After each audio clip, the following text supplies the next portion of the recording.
Luke chapter 22. Plot to kill Jesus. The festival of unleavened bread, which is called Passover, was approaching.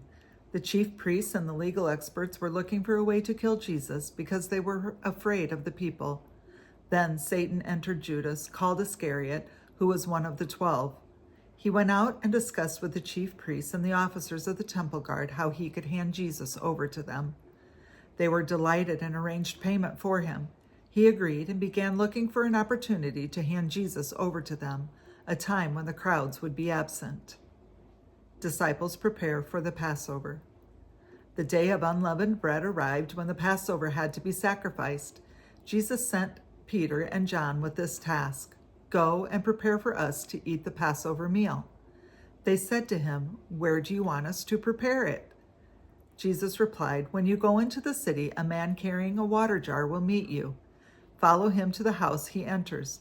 Say to the owner of the house, 'The teacher says to you, where is the guest room where I can eat the Passover meal with my disciples?' He will show you a large upstairs room already furnished. Make preparations there." They went and found everything just as he had told them, and they prepared the Passover meal. The Passover meal. When the time came, Jesus took his place at the table, and the apostles joined him. He said to them, "I have earnestly desired to eat this Passover with you before I suffer. I tell you, I won't eat it until it is fulfilled in God's kingdom." After taking a cup and giving thanks, he said, "Take this and share it among yourselves. I tell you that from now on, I won't drink from the fruit of the vine until God's kingdom has come." After taking the bread and giving thanks, he broke it and gave it to them, saying, "This is my body, which is given for you. Do this in remembrance of me." In the same way, he took the cup after the meal and said, "This cup is the new covenant of my blood, which is poured out for you. But look, my betrayer is with me. His hand is on the table. The human one goes just as it has been determined, but how terrible it is for that person who betrays him." They began to argue among themselves about which of them it could possibly be who would do this. The disciples debate greatness. An argument broke out among the disciples over which one of them should be regarded as the greatest. But Jesus said to them, "The kings of the Gentiles rule over their subjects, and those in authority over them are called friends of the people. But that's not the way it will be with you. Instead, the greatest among you must become like a person of lower status, and the leader like a servant. So which one is greater, the one who is seated at the table or the one who serves at the table? Isn't it the one who is seated at the table? But I am among you as one who serves. You are the ones who have continued with me on my trials, and I confer royal power on you, just as my Father granted royal power to me. Thus you will eat and drink at my table in my kingdom, and you will sit on thrones overseeing the 12 tribes of Israel." Peter's denial predicted. "Simon, Simon, look, Satan has asserted the right to sift you all like wheat. However, I have prayed for you that your faith won't fail. When you have returned, strengthen your brothers and sisters." Peter responded, "Lord, I'm ready to go with you, both to prison and to death."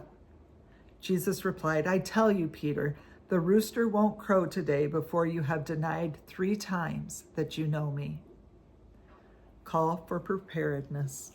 Jesus said to them, "When I sent you out without a wallet, bag, or sandals, you didn't ask anything, did you?" They said, "Nothing." Then he said to them, "But now, whoever has a wallet must take it, and likewise a bag, and those who don't own a sword must sell their clothes and buy one. I tell you that this scripture must be fulfilled in relation to me," and he was counted among criminals. "Indeed, what's written about me is nearing completion." They said to him, "Lord, look, here are 2 swords." He replied, "Enough of that."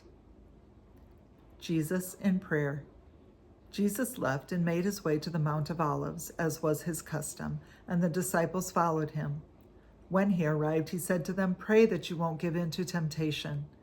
He withdrew from them about a stone's throw, knelt down, and prayed. He said, "Father, if it's your will, take this cup of suffering away from me. However, not my will, but your will must be done." Then a heavenly angel appeared to him and strengthened him. He was in anguish and prayed even more earnestly. His sweat became like drops of blood falling on the ground. When he got up from praying, he went to his disciples. He found them asleep, overcome by grief. He said to them, "Why are you sleeping? Get up and pray so that you won't give in to temptation." Jesus' arrest. While Jesus was still speaking, a crowd appeared, and the one called Judas, one of the 12, was leading them. He approached Jesus to kiss him. Jesus said to him, "Judas, would you betray the human one with a kiss?" When those around him recognized what was about to happen, they said, "Lord, should we fight with our swords?" One of them struck the high priest's servant, cutting off his right ear. Jesus responded, "Stop, no more of this." He touched the slave's ear and healed him. Then Jesus said to the chief priests, the officers of the temple guard, and the elders who had come to get him, "Have you come with swords and clubs to arrest me as though I were a thief? Day after day I was with you in the temple, but you didn't arrest me. But this is your time when darkness rules."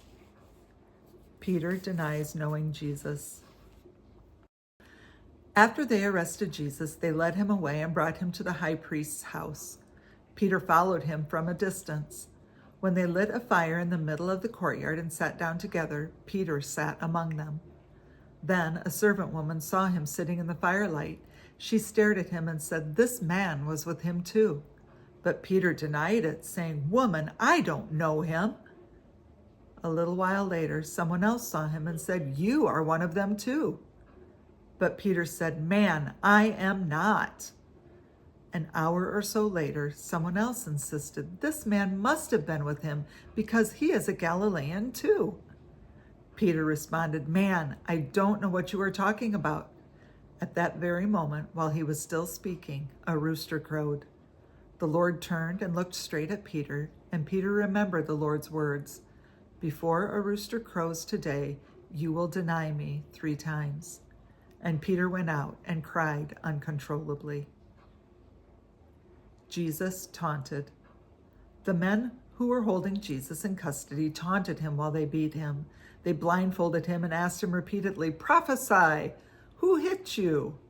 Insulting him, they said many other horrible things against him. Jesus before the Jerusalem leadership. As morning came, the elders of the people, both chief priests and legal experts, came together, and Jesus was brought before their council. They said, "If you are the Christ, tell us." He answered, "If I tell you, you won't believe, and if I ask you a question, you won't answer. But from now on, the human one will be seated on the right side of the power of God." They all said, "Are you God's son then?" He replied, "You say that I am." Then they said, "Why do we need further testimony? We've heard it from his own lips."